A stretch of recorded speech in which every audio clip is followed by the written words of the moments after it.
Welcome back, viewers, for another episode of Hollenbeck Unleashed. Well, a few weeks ago, I had David Smith in the studio from Geneva Business Insider to have a look at currency wars. And because this topic is definitely heating up, I have Frank Hollenbeck in the studio to discuss his views on this.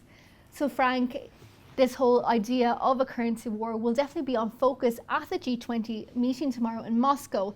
Now, on February 5th, Francois Hollande, the French president, renewed this whole concern for global currency war. Also, Shinzo Abe now has expressed concern for the yen and has called the Bank of Japan to tackle the whole problem of deflation. Now, Frank, in your eyes, is a currency war imminent? Well, the recent statement by the G7 I thought was extremely ludicrous. It's a bit like dropping a 1,000-pound bomb on a terrorist when you know that it's going to wipe out a preschool with 100 children in it. And what you're saying is that it's okay because your primary target was the terrorist and not the preschool. The U.S. has to recognize that since it is such an important player in the world economy, that its domestic fiscal and monetary policies has international repercussions. I think that we are already in a currency war. We've been in a currency wars since QE1. With interest rates near zero in the United States, it's created an enormous amount of capital flows to less developed markets. And these less developed countries have had to increase their money supply to counter their appreciating currencies. And it's exactly what Mike said before, is that a general acceptance of the principle of flexible exchange rate standards must therefore result in a race between the nations to outbid one another. At the end of this competition is a complete destruction of all nations' monetary system. We must recognize that currency wars reflect a deeply flawed monetary system. This is something that the IMF was created for. It was created in 1944 to avoid just these type of problems. And it's surprising that the IMF hasn't said anything about the monetary policy that the U.S. is following. You kind of see where the IMF's bread is buttered, okay? And this goes back to the 1930s.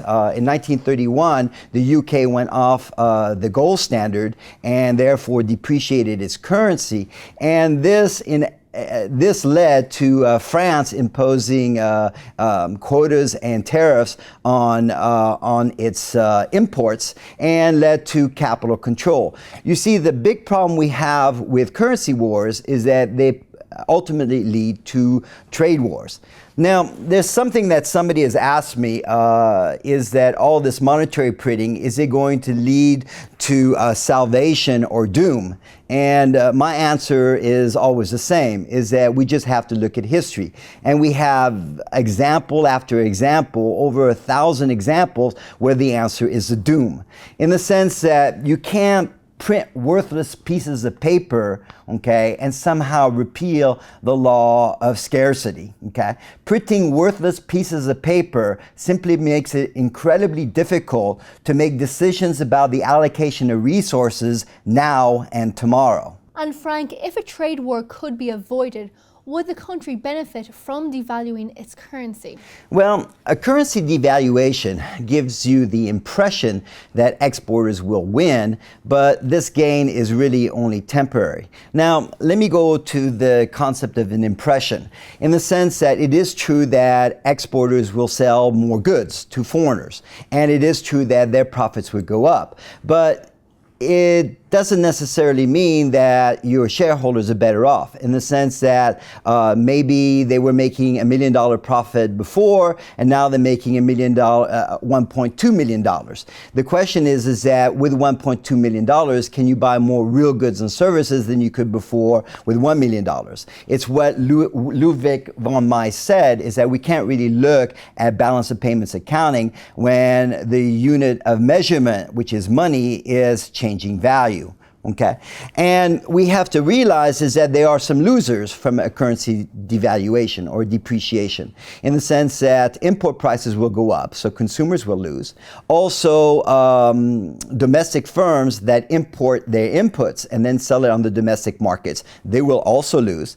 And we have to recognize that today the benefit to exporters is probably a lot less than it was before. The reason is that a domestic firm now imports a lot of its inputs. For example, a General Motors car may have the tires coming from France, may have the upholstery and the metals coming from China, and maybe 100 other parts coming from everywhere else. So that the gain to exporters is really on domestic costs, which are essentially wages. But even today, labor unions are very acutely aware that a monetary policy causes inflation, and they're very quick to have their wages raised when inflation picks up. So my guess is that even on exporters, the gain is relatively small and quite temporary.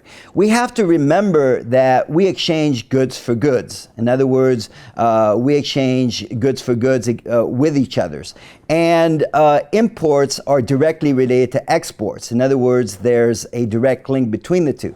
Let me give you a simple example. Suppose that you and I are exchanging fish for coconuts, and the ratio is 1-to-1. Okay, so we're trading 100 coconuts for 100 fish. Now suppose we change the ratio to 1 coconut for 2 fish. So in other words, now your sales have gone up. They may have gone up from 100 to 150 fish, and I only have to pay 75 coconuts to get that 150 fish. So let me ask you, who's gained there? In other words, you're giving me more fish and getting less coconuts. Who has won in this case? I have. Okay, I'm the foreign country. Okay, but what usually happens is that you ultimately say, I don't like this ratio. I actually want a lot less coconuts. So maybe you'll only purchase 30 coconuts. Okay, so now we have a situation where you're exchanging 30 coconuts for 60 fish. Is the world better off now than it was before when we were exchanging 100 fish for 100 coconuts? The answer is no. And the reason it's no is because we basically have interfered, okay, with the rate of exchange relative prices that society wants between fish and coconuts. So in other words, what we have is currency devaluations makes the working of the capitalist system much less effective than it was before. And finally, Frank, there was a lot of talk that Greece might actually leave the euro, but it stuck with it. Now, do you think it would have been better off saying farewell to the euro and heading back to the drachma?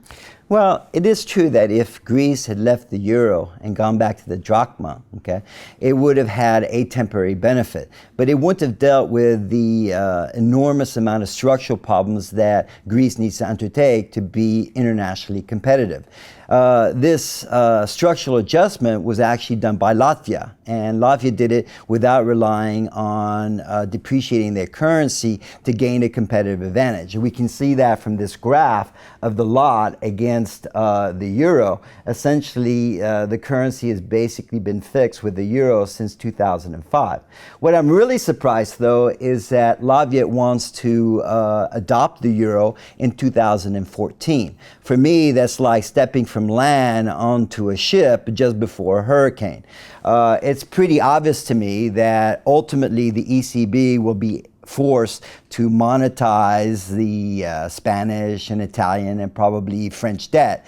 And when that occurs, Germany will probably say bye-bye to the euro and link up with the Scandinavian countries and Austria with a new currency. That's really when Latvia should join the euro. In other words, a northern euro made up of only Germany and the northern countries. So if I have any advice for Latvia is to be patient. Thanks, Frank.